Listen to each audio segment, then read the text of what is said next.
For staying with us backstage, my friend. It's a pleasure, and it is very encouraging, to see so many people now that are opening their minds, not just to the fact that there's a conspiracy going on, but actually opening their minds to the depth and nature of it, because it gives us a chance to do something about it. Well, the only thing we didn't talk about on my list, and now we can kind of let our hair down and let the F-bombs go and, whatever the SPLC doesn't want us to talk about. Can you believe they had a shooting at the Family Research Council, who the SPLC says is a hate group, and it looks to me like they sicked this guy on this group, man. They are the biggest hate mongers ever, and they put me and you on their lists, saying we hate when all we preach and all we talk about is love. It's upside down. But the only thing we didn't talk about was the Mars landing. I'd like to get your take on that. The alleged Mars landing. Go ahead. Yeah, I think that all these things that NASA do are actually connected to something greater, or most of it anyway. And someone who did a documentary on the moon and the nature of artifacts on the moon, talked to a NASA insider who said we lied about everything. And I think we have to keep that in mind when they are producing these probes and these missions. What they actually tell us they're about and what they tell us they've found is not going to be the truth unless the truth will not affect our perception of reality. I've written extensively about the moon. I don't believe, and even more so as I understand more, I don't believe that the moon is a natural body, or at least at the very least it's a construct from a body that maybe is natural but has been, if you like, converted. And one of the things we talked about during the show was this idea of suppression of people's perception of the possible. And we are going to have to wide open our minds, crash open our minds so wide if we're going to start to understand the nature of the human plight.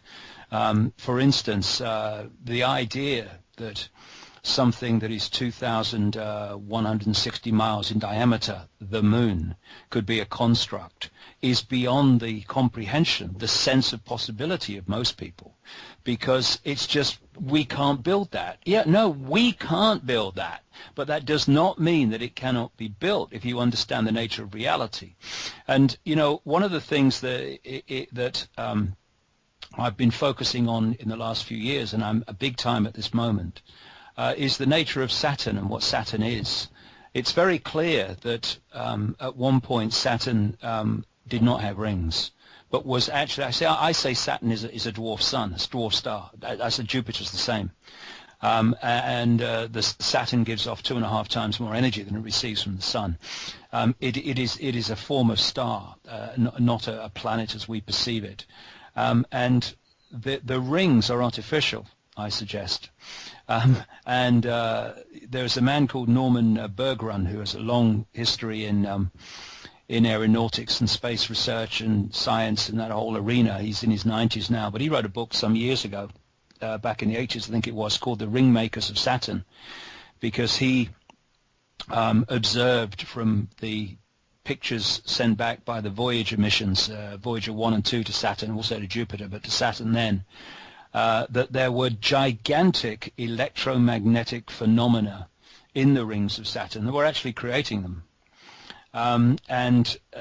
This all fits with what I say Saturn is, which is a gigantic broadcasting system, which is broadcasting this fake reality in league with the moon, which is like something that picks that up and amplifies it at the Earth, so we get it big time strong.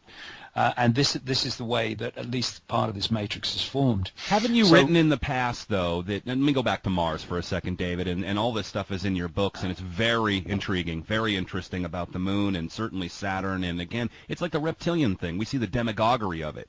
We see it used everywhere, and they worship it, so we should be suspicious. Talk about suspicious minds. You had written in a few of your books talking about Mars having been the original colony, that Mars was destroyed or burned out, and then the people had moved here, and then in fact a lot of the Aryan race, Aryan worship comes from something like Mars. Are you still in that mind?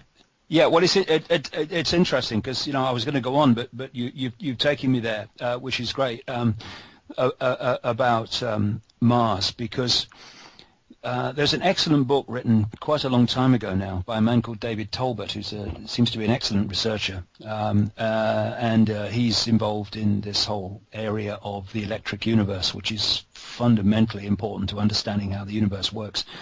And he wrote a book years ago called The Saturn Myth. And the Saturn myth was the result of what seems like decades of research into ancient legends, accounts, symbols relating to Saturn. And it's fascinating. I mean, you mentioned about things being all around us, so we should look at them. Well, Saturn is all around us in the most extraordinary way in terms of symbols. There's Saturn symbolism everywhere. Courts are Saturn symbols. The black gowns of judges and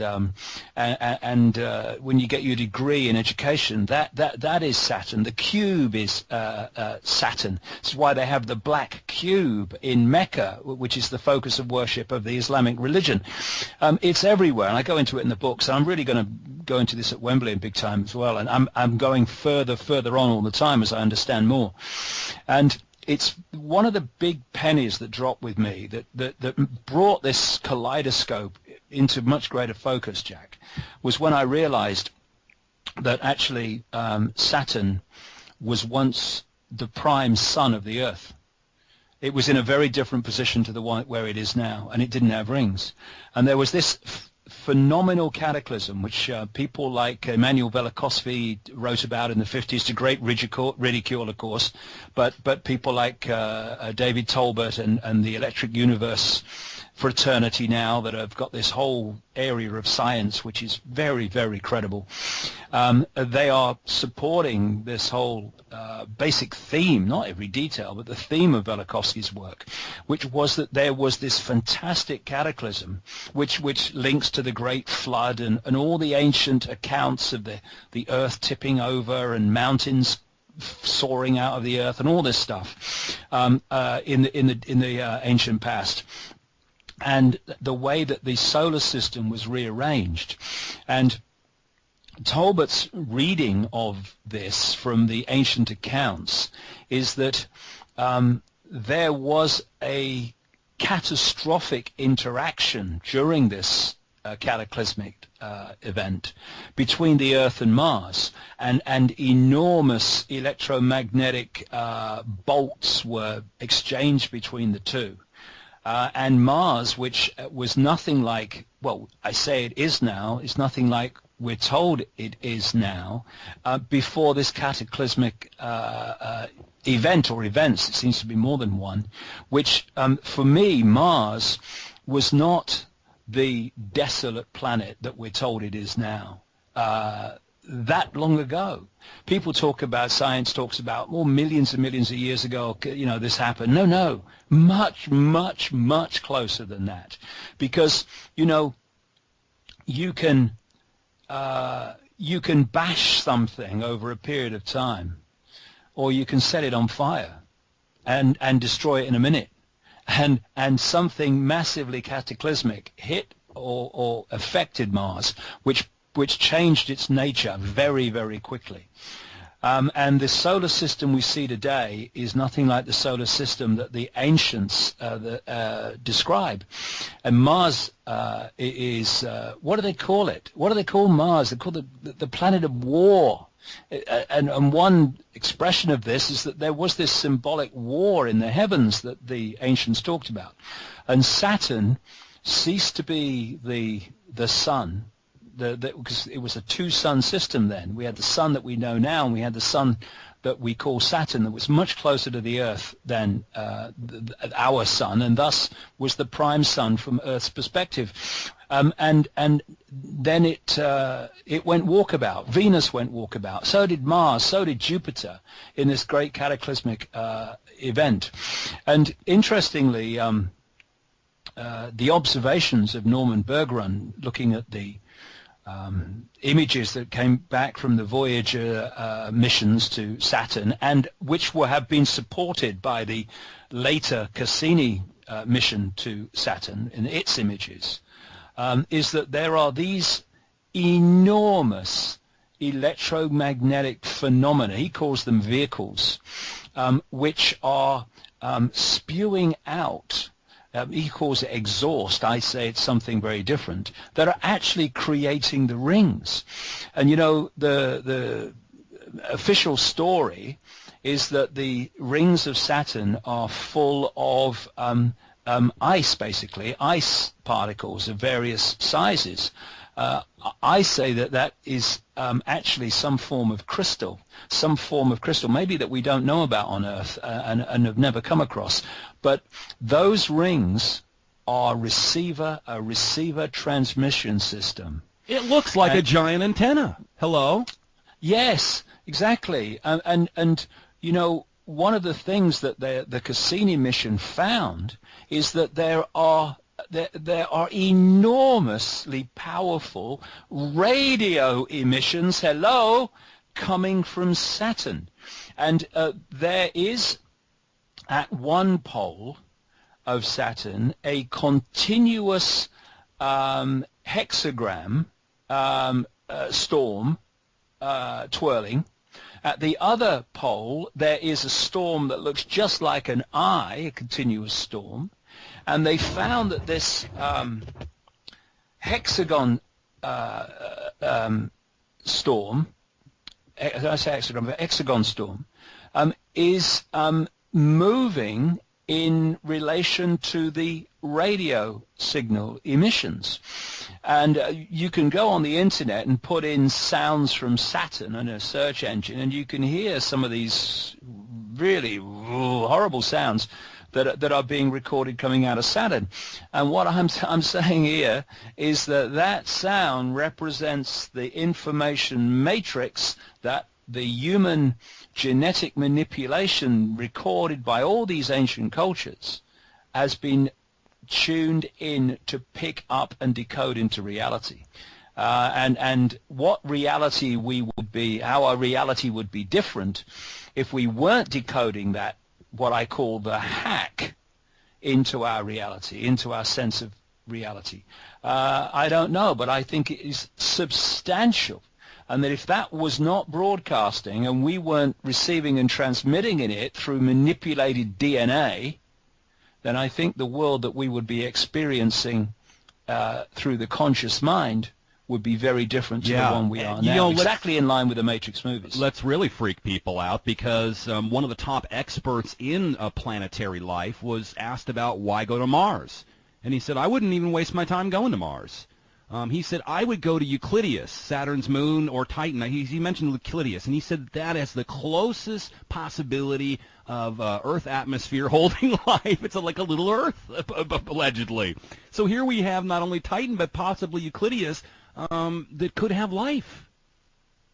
Yes, I think very different life to us, because you know what I'm going into now is that, you know, behind this reptilian element and behind possibly all this so-called extraterrestrial interaction, I prefer to call them interdimensionals, is a force which doesn't take form. It is like an electromagnetic form which can take any form, and it works through these other groups. And what I found fascinating was to read in some detail in the last few months the content of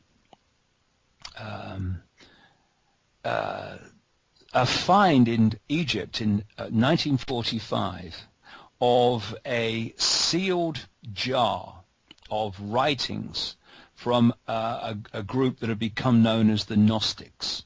The Gnostics were the people behind the great library of Alexandria, which was sacked and burned and destroyed by the Roman Church. They were basically the mentality behind the Cathars in southern France that were destroyed by the authorities and the Roman Church. Their last stand was at a castle called Montségur in, I think it was 1244, something like that.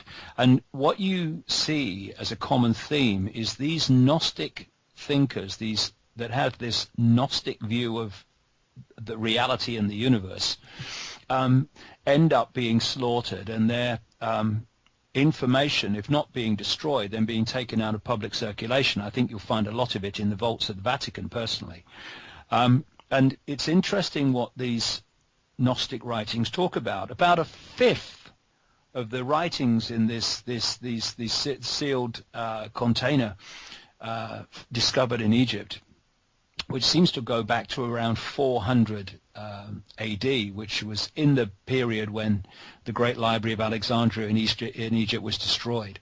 About a fifth of the writings refer to a group of entities that they call the archons.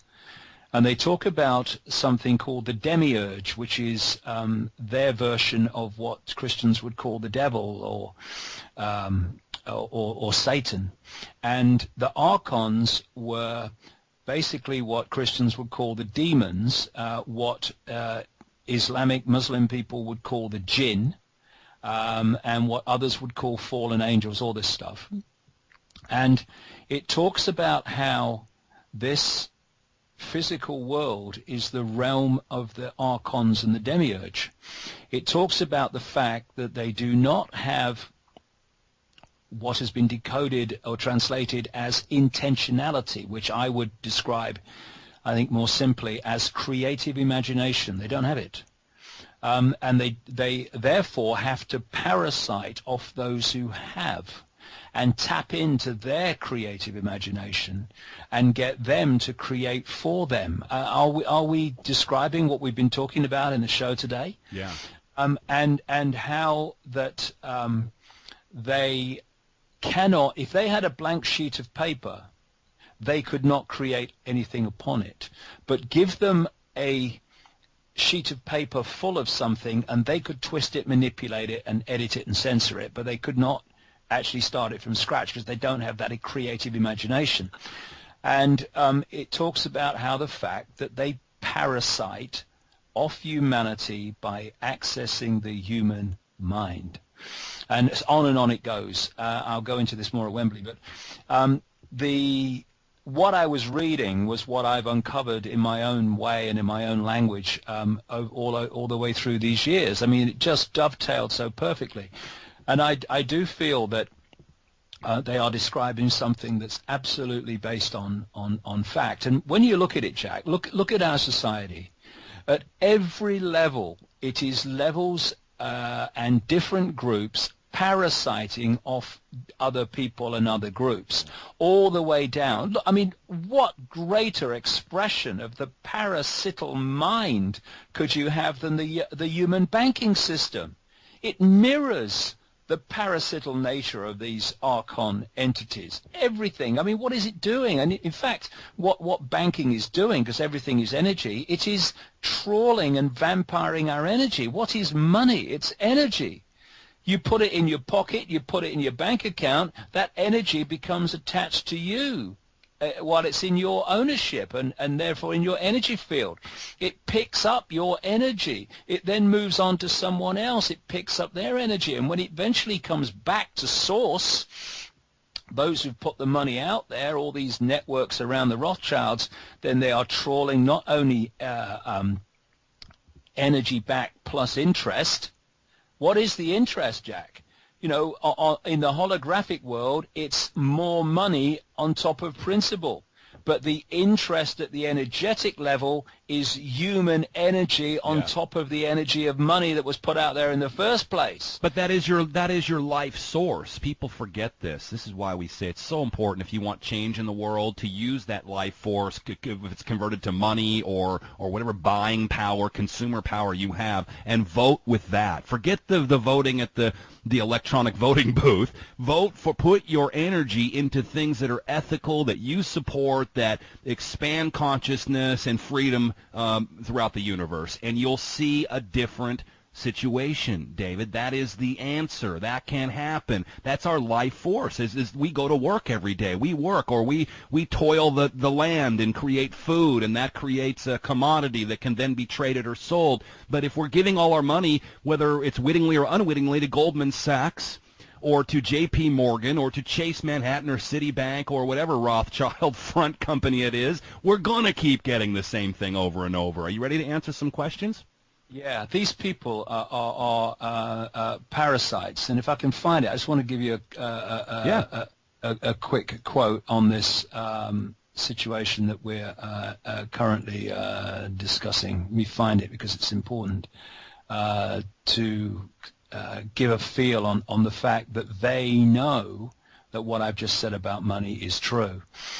There was a document, I'm sure you've heard of it, no doubt, that came to light years ago called Quiet Weapons for Quiet Wars, and it described in some detail how mass social engineering and mass mind control goes on.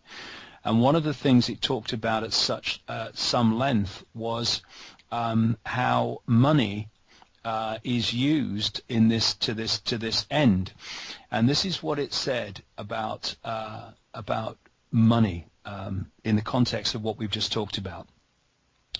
Economics is only a social extension of a natural energy system. Since energy is the key to all activity on the face of the earth, it follows that in order to attain a monopoly of energy, raw materials, goods and services, everything you've just mentioned, and to establish a world system of slave labor, it is necessary to have a first strike capability in the field of economics. In order to maintain our position, it is necessary that we have absolute first knowledge of the science of control over all economic factors and the first experience of at engineering the world economy. In order to achieve such sovereignty, you must at least achieve this one end, that the public will not make either the logical or mathematical connection between economics and the other energy sciences, or learn to imply such knowledge. To make a short story of it all, it was discovered that an economy obeyed the same laws as electricity, and that all of the mathematical theory and practical and computer knowledge developed for the electronic field could be directly applied to the study of economics. This discovery was not openly declared, you surprise me, and its more subtle implications were and are kept a closely guarded secret. For example, that in an economic model, wait for this, my goodness me, for example, that in an economic model, human life is measured in dollars, and that the electric spark generated when opening a switch connected to an active inductor is mathematically analogous to the initiation of war. It's all happening, Jack, in the electromagnetic field. And this is why they need me to wear my seatbelt, because they don't see me as a human life. They see me of units of energy translated into fractional and reserve lending. I'm not a person anymore, David. I'm a credit rating. I found this out looking for a flat the last 3 or 4 months, and realized that my financials weren't in good order because I live in the underground economy, and it's really changed. Just in the last 2 years, I'm on a no rent list. I find I'm on a no food list. I'm on a no this list, a no that list, and they want to figure out exactly what I'm worth as a human to see if I can even get on a plane and fly at an airport. So we've really lost our way, and people like David, I think, really a big cold bucket of ice water sometimes. I want to get to some questions because I don't want to keep it too much longer, and there's 10 questions, so the quicker you answer them, the quicker I get you out of here, and I want to make sure everybody got input. All right, David?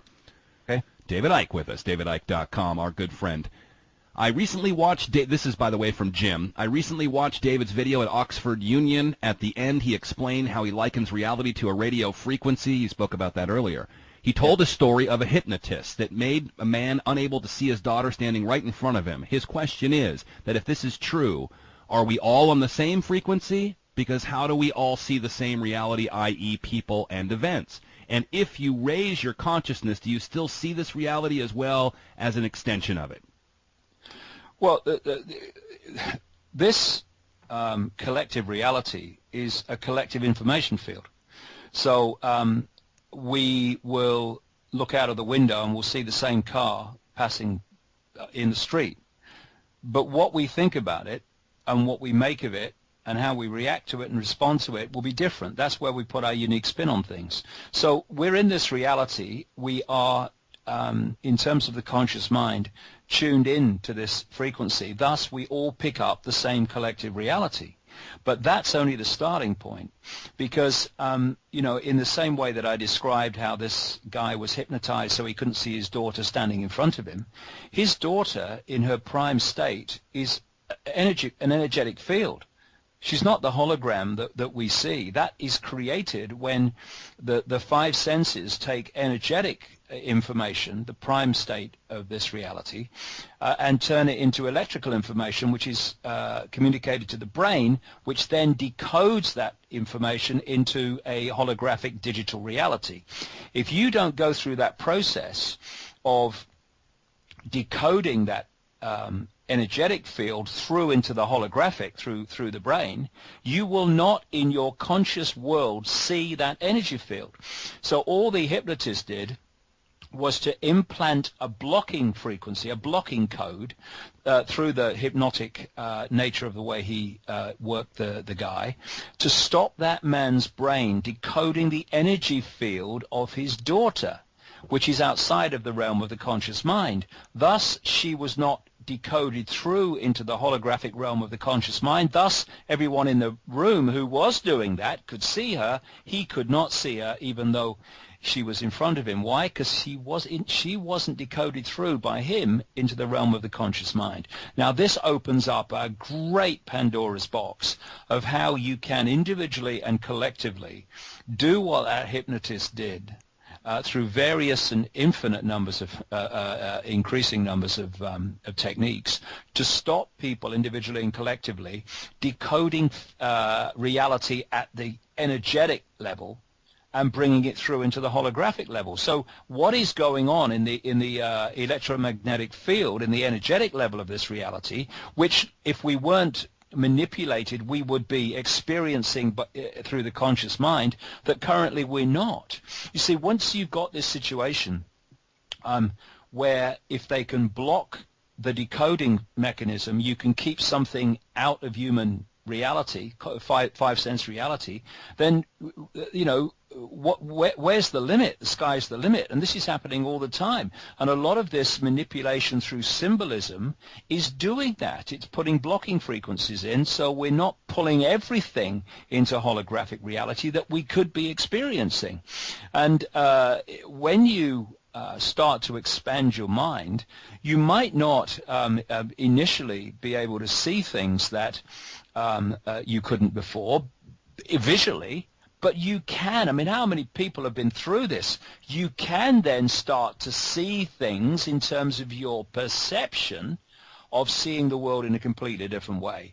Oh, I couldn't see that was going on before, but now it's pretty obvious to me. Why? Because you have expanded the realm of, or the range that you are perceiving the world in, and thus you're now starting to look into the world from outside of this matrix and see things within it you couldn't see before. Yeah, so to answer, to kind of make that a little simpler, and that's a great answer to the question, very thorough, but we aren't all going to be on the same frequencies in a sense when we're able to expand our frequencies and experience other frequencies, but in a greater macro sense, we are all one, as you constantly say. So that is something I hope we strive for. Let me go to the next. Go ahead. Think very quickly. We're not on the same frequency in terms of our perception. We might be on the same frequency because, you see, the body computer that locks us into this reality, it is resonating within the frequency of this reality.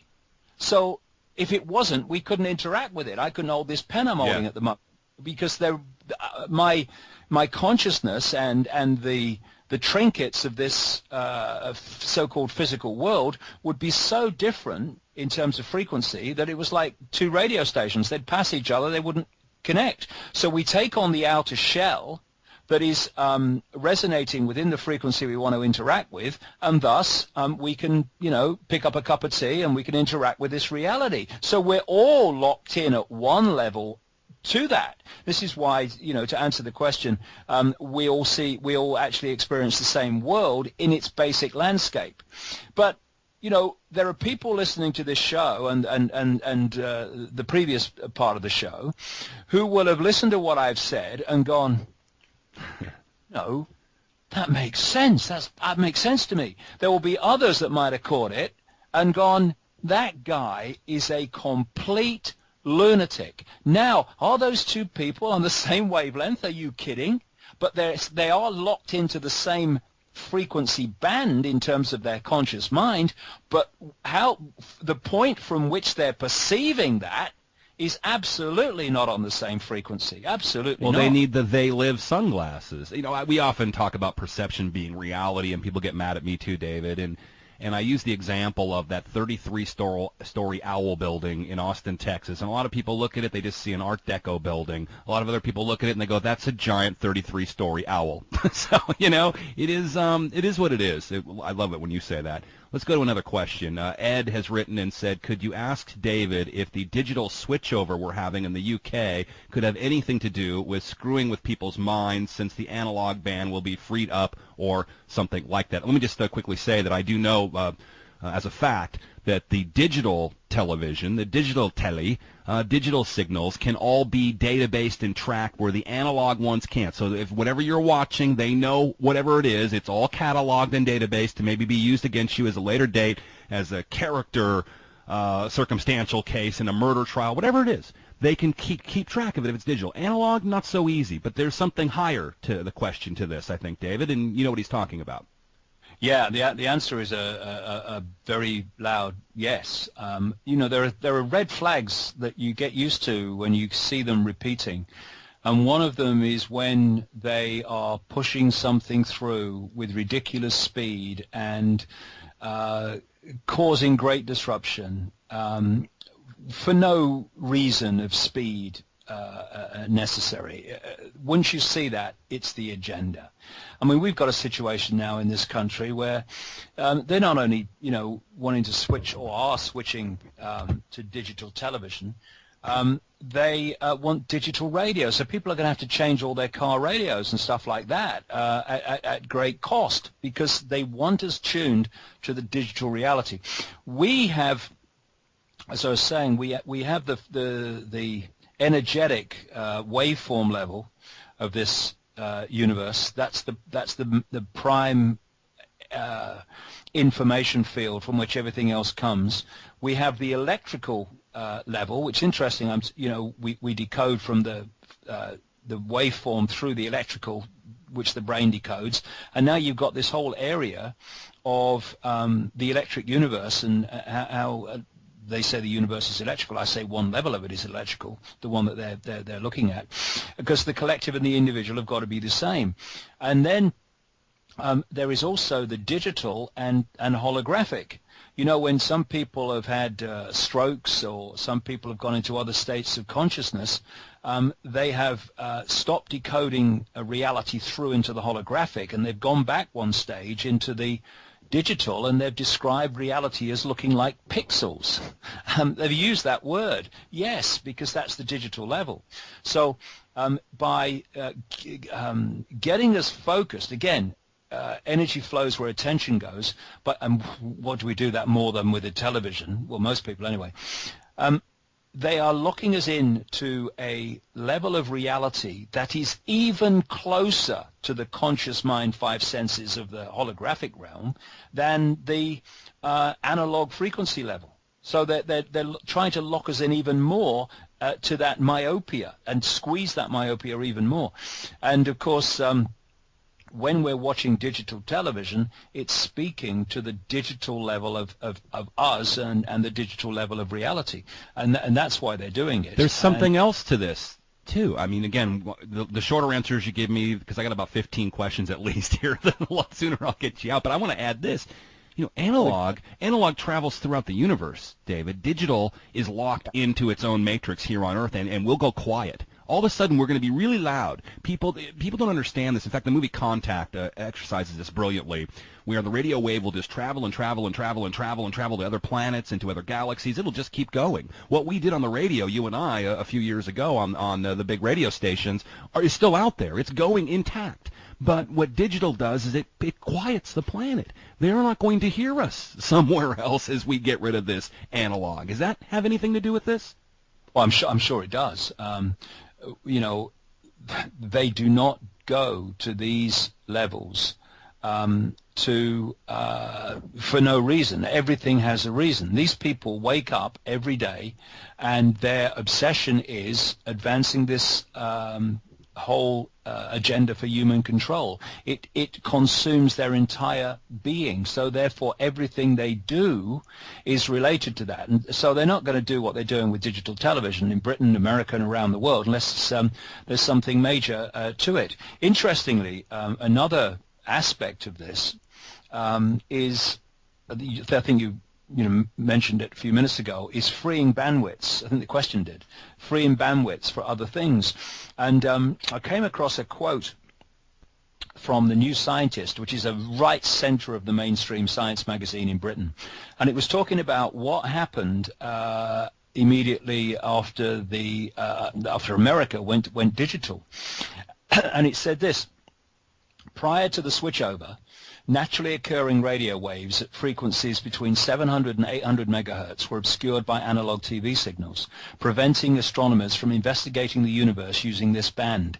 Freeing up this bandwidth is a once-in-a-lifetime opportunity to see galaxies in this range. So we have a situation, we talk about blocking reality and changing reality, where astronomers, i.e. anybody, couldn't see whole galaxies within that 700, 800 megahertz frequency band because Americans were watching the television. And they say it's a once in a lifetime opportunity to see galaxies in this range because they're only going to be available for a short time because they're going to fill those old TV analog frequency bands with other technology. What is that other technology? It could well, at least in part, be connected to global microchipping and all that stuff. Right. But people, they need to understand that mind control, mind manipulation, and blocking whole areas of the universe from our sight when it's there to be seen is child's play with the technology these people have in the secret projects, and which I would strongly suggest they're getting from non-earthly sources. Well, I mean, freeing up frequencies for something like Trapwire to watch us all on this new Microsoft system that integrates all cameras, private and public, and they're building that in New York, as we know. Let's move on. David, if you need to go to the loo or get a drink of water, please let us know, and we'll give you a chance to do that. I'm just saying, I've got great respect for Bill Gates. He gave us Microsoft. He's funding GM crops in places like Africa. He's pushing the climate change agenda. He's vaccinations, chemtrails, geoengineering, and I was going to say vaccinations and all that stuff around the world. He's a lovely man, apparently. Very good to his mother. Never goes home. Yeah, I think in England you just call that guy a cunt, and I'm not supposed to say it. That's one of the 7 words you can't say now, David. So I just did. Whatever. It's different. It means something different in England, just like fag means something different in England. It's a cigarette, right? Here's Zandor Bletzman. He's a great contributor, a great writer, a great thinker, and he contributes to DeadlineLive.info, our website, quite a bit. He says, I love David Icke. He's helped me open my mind quite a bit. I'm currently working on an op-ed piece where I'm giving my opinion on why peaceful groups like Falun Gong practitioners are so often attacked throughout history by those in power. Can you ask David his opinion on this subject and whether he believes that peaceful people in general won't fall into the holographic trap, or is meditation necessary to make this happen? Well, anything that takes you out of domination of the 5 senses is to be desired, because the 5 senses are the stadium of the matrix, and this is why the whole of society is basically structured to entice and to entrap the 5 senses. The Falun Gong situation is very interesting. When I spoke in Hawaii, which has a lot of big New Age community, and it can be a massive form of escapism, all that stuff. I mean, when I see newspapers describe me as a New Age guru, I don't know whether to laugh or cry, really. I mean, so I talked about this in a way because I was trying to get something across. The idea that if you ignore the world as it's unfolding and you think, I'll just go into meditation and organic food and I'll grow my own food and I'll just escape from the world. Well, you're kidding yourself, because the world's coming towards you by the day. It wants an end to organic food. It wants an end to you doing meditation. It wants an end to alternative methods of healing and alternative methods of nutrition. And therefore, you can put your head in the sand, but the tornado is still coming. And we need to get together, and we need to put down our beliefs, whatever they are, New Age, Christian, Muslim, Jewish, whatever, and realize that the target is all of us, and all this other stuff is to divide and rule the target so that the target can be vanquished. And I used the example of Falun Gong when I was talking about this in a way, because there are people who are basically doing many of the things that we would call New Age, and they were and have been and continue to be vicious, grotesquely targeted by the Chinese regime. And if people say, well, what's the world going to be like, if the takeover comes, I say, well, look at China. That's almost a blueprint. This idea of, they say as much. Yeah, the conflict between America and China. It's all for public consumption. At the top, they're answering to the same agenda and the same force. And in so many ways, China has been allowed to get on with unfolding this agenda quicker than anybody. So look at China, that's the world, and then some that they want to be. And it's not a coincidence that they should target the Falun Gong people who got up to, like, I think it was something like 70 million people in the end, and to such an extent that 70 million people doing that have an impact on the electromagnetic field. Here we go again, and they don't want that, so they target them and they do grotesque things to them, and they seek to break their influence, yes, but also to break the energy of harmony that they are projecting into the energetic field. And this is what they will seek to do all over the world. See, at any point, they can only pick off what they can get away with. And so they keep pushing the gate, and they keep pushing the gate. And if there's no resistance the other side, well, they walk through it, and then they push the next gate. This is why, we've got to, to mix my metaphors, we've got to draw a line in the bloody sand, or a gate in the bloody sand, pretty damn bloody quickly. Because as we cease to resist, then they just push on. And there'll come a point, if we allow this to continue, where they'll feel confident enough. They feel confident enough now to go for the alternative nutrition and organics and small farmers and growers. And there'll come a point where they'll feel confident enough in the Western world to go for what is now the New Age alternatives and stuff like that. So, I say to those people, get your head out the bloody sand and start facing this. Because if you don't, then you're going to get a knock on your door and be asked for your papers. And your neighbors... And there'll be no one left to... They sit and meditate at night. Bang, bang. You know what, David, what's interesting is the Falun Gong are really the Sikhs of China. And the Sikhs are now just attacked in Wisconsin, the peace-loving, truth-loving people. And by the way, one of the people in those temple had a connection to Stephen Greer and the Disclosure Project. But they were set up by Indira Gandhi, who has no relation to the Mahatma Gandhi. I don't know if people know that. Set up because her bodyguards were Sikhs that allegedly assassinated her for doing what? For oppressing the Sikhs. The Sikhs are oppressed by everybody, by the Muslims, the Christians, just everybody.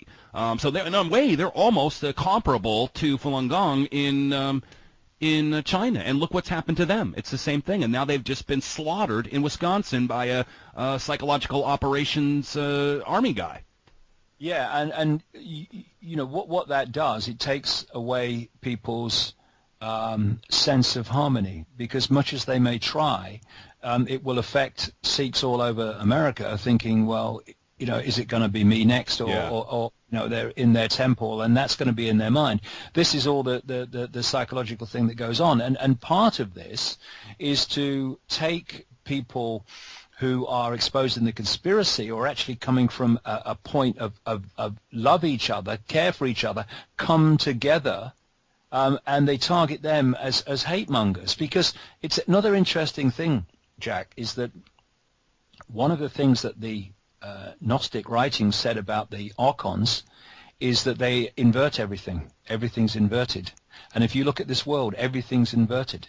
Universities destroy knowledge, governments destroy freedom, doctors destroy health. Everything's inverted. And so someone who's talking about coming together and loving each other and we're all one, it becomes a hate monger. Exactly. Well, and that's how. And then they also stop this again, freedom of human consciousness, which should be the goal, and that is something again they need to control. I think we just answered Kyle Stevens. Sorry, Kyle. That's not his last name. I just gave out his last name. Oh well. He asked almost the same question. How do you see the control and manipulation of humanity originating from the surface level and metaphysical and a point of history? I think we basically just got answered that in that whole montage there as well. Let's see. I got another question here for you. I got to weed through some basic emails here. This is from one of your fellows in the UK, Pippa. No relation to the other Pippa, David. I don't think it's the same one, if you know what I mean. Listening from the UK, really great show with David Icke. Here's the question. In terms of keeping us asleep, keeping our energies low, manipulating our perceived thoughts, I realize the agenda is to keep us low. But is that to simply feed the Illuminati needs, or the need of whatever race is behind the Illuminati, or is there a massively bigger picture that may involve abling the Earth on this part of the universe, sun, to evolve and therefore ascend, and keeping us in this reality enables the denser energies to keep existing? She wants to know, the question is why. It's a little complicated of a question, but I think you got it. Well, I think in many ways, I don't go for all this essential area too much, but in so many ways, in the basic themes of the question, I would say all of the above, because, for instance, these entities feed off human energy, and therefore they have to manipulate humans to produce energy within the frequency band that they can absorb. And their frequency band resonates to the frequency band of low vibrational human emotion. All the emotions around fear and worry and depression and anxiety and frustration and all these things. Thus, they have set up society to generate maximum amounts of those energies. I mean, wars, imagine the amount of that energy that is generated by wars. Imagine how much has been generated since the economic crash of 2008. Just as two examples. But at the same time, being in those low vibrational states, while being a source of power, as Morpheus held up the battery in the Matrix and said the machines basically have turned humanity into one of these, that was based on a profound truth of what's going on. But at the same time, if we're in a low vibrational emotional state, we're not in a high expanded state of consciousness. It's pulling us into the lower levels of mind and emotions. And so it has a double whammy effect. And this is why so much time, effort is put into creating a constant, it's like a hamster wheel of things to worry about, things to fear, things to be anxious about, which is going on all the time. It's triggering these energies, and how deep do you want to go? I suppose we've been going a long time, but yeah. It's my view that part of this genetic manipulation was to put programs, biological software programs, which are then transmitted through procreation, etc., into what scientists call junk DNA, which is the 97-98% of DNA that don't seem to have a function. Well, some cutting-edge scientists are finding that it actually does have a function, and as I've been saying for years, the junk DNA is driving the reality and perception of that DNA that people think they know about. And I say that within that junk DNA are these biological programs which are constantly generating a default position of low vibrational emotion, and therefore they are desperate to keep us in that state. And in another way, I have been talking for years, well, nearly 22, 23 years now, about something I call the truth vibrations, which is a vibrational change, a higher vibrational state that is now beginning to emerge. But of course, as this high vibrational state emerges and is demonstrably affecting people, this is why so many people are awakening to so much now that they never would before, you've still got to tune into it. It can exist in the same space that you occupy, but if it's on radio 2 and you're on radio 1, you ain't going to tune into it. So there is another benefit, as the question from Pippa kind of mentions there, that if you keep people in a low vibrational emotional state, then they're not going to be impacted by this transformative perception changing reality that I call the truth vibrations, because you're not going to be in tune with them. So all these things are going on, but the bottom line of all of them is keep them in a low vibrational state, and then you got them.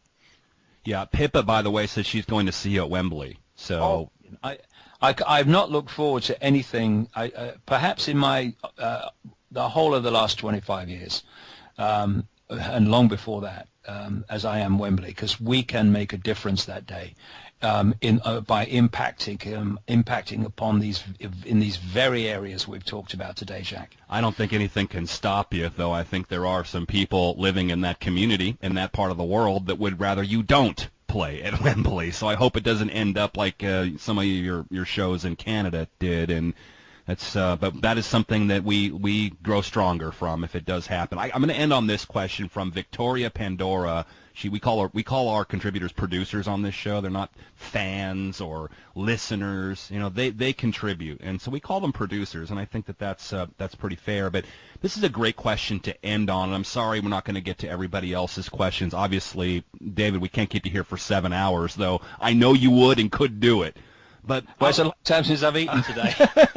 Let me, because you do it for a living, really, and but they pay you, and but I'm going to end on this, and I think that this is kind of appropriate. It's the duality, the dual meanings of things, and I'll read the question, but before I do, I'll give my answer regarding the Olympic ceremonies, David, because what, can be seen or used on one frequency, as you call it, to do evil, it also there can be good in that. So there's multiple things happening in these so-called ceremonies. So Victoria writes, I'm curious about the various reactions to the London Olympics opening and closing ceremonies.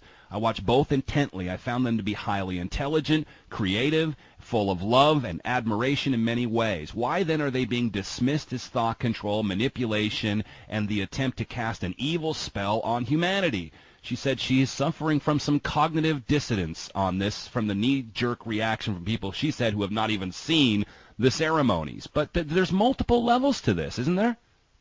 Are we saying they're bad? Well, there's multiple levels to it, yes, and two of those levels are the conscious and subconscious minds. You can see something that appears on a conscious level to be fine. You can see at the end of the closing ceremony. You can see as the flame dies. You can see the phoenix rising in the stadium, which is one of the ancient symbols of these bloodlines.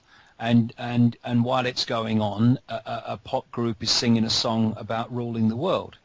And you can think, oh, that's a song by Take That, and oh yeah, there's the phoenix rising, and there's the flame, and the conscious mind can see it like that, and it can enjoy the song. But on a subconscious level, it's saying something different to you.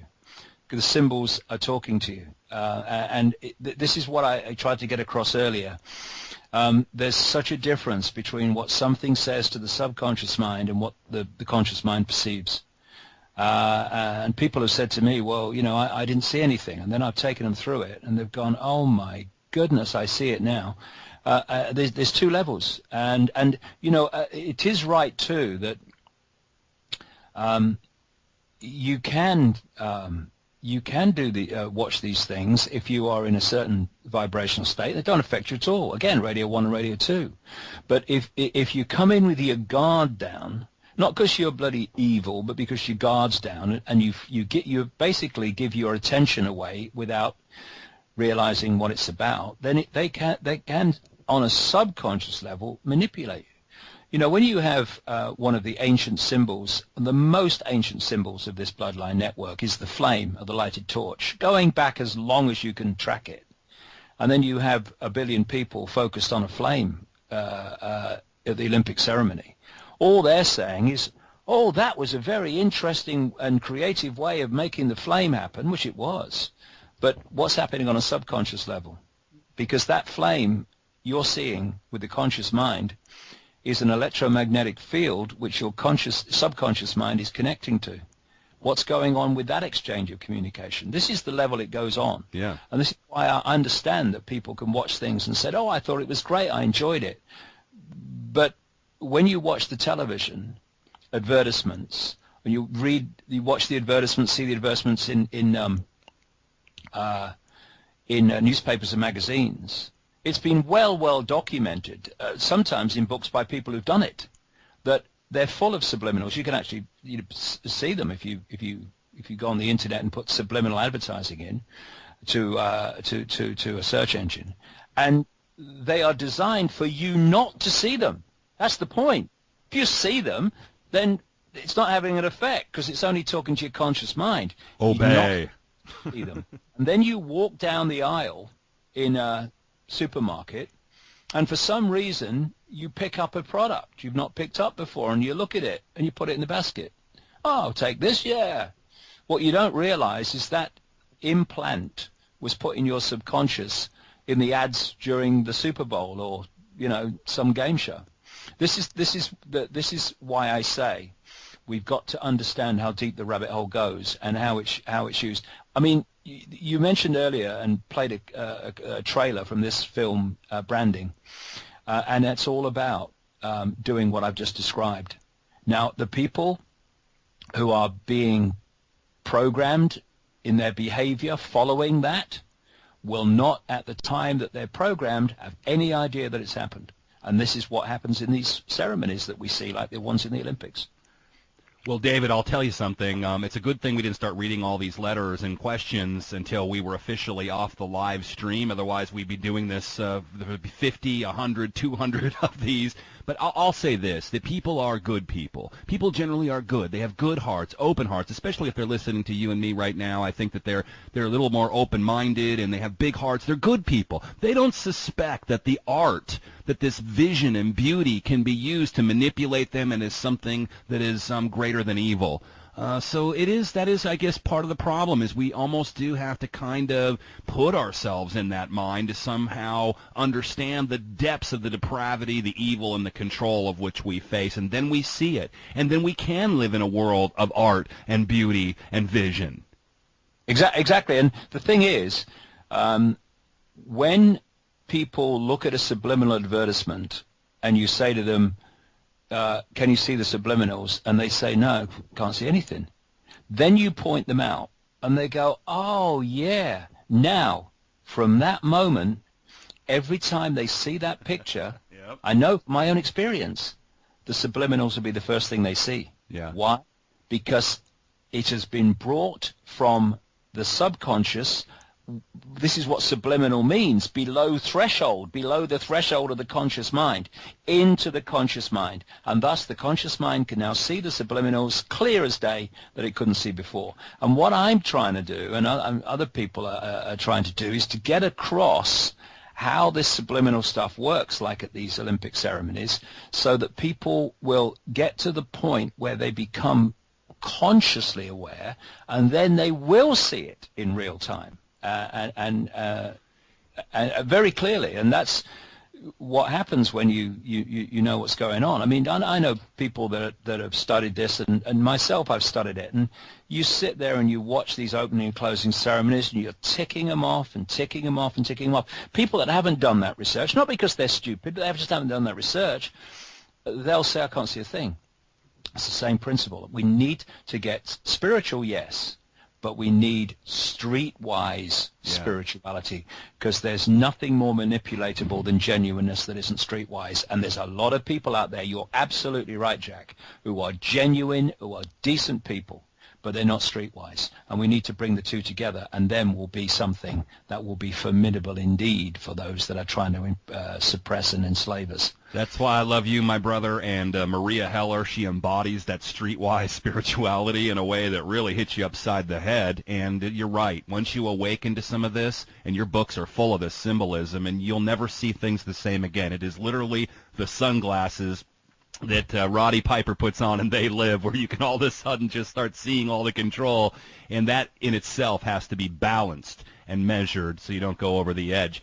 Boy, I could talk to you forever, David. It's always great catching up with you. I wish you the best. I know this Wembley thing is just going to be an amazing thing. I'm going to feel that all the way here in Atlanta, Georgia, where I now live, and I know people are going to feel this all over the world, and they're going to remember who they are. Go check out all of David's great work, where he's going to be appearing. If you want to get him where you live, you can work on that with him. David Icke, I-C-K-E, davidicke.com. That's linked at deadlinelive.info. Best to you, my friend, and thank you for being bold and being with us.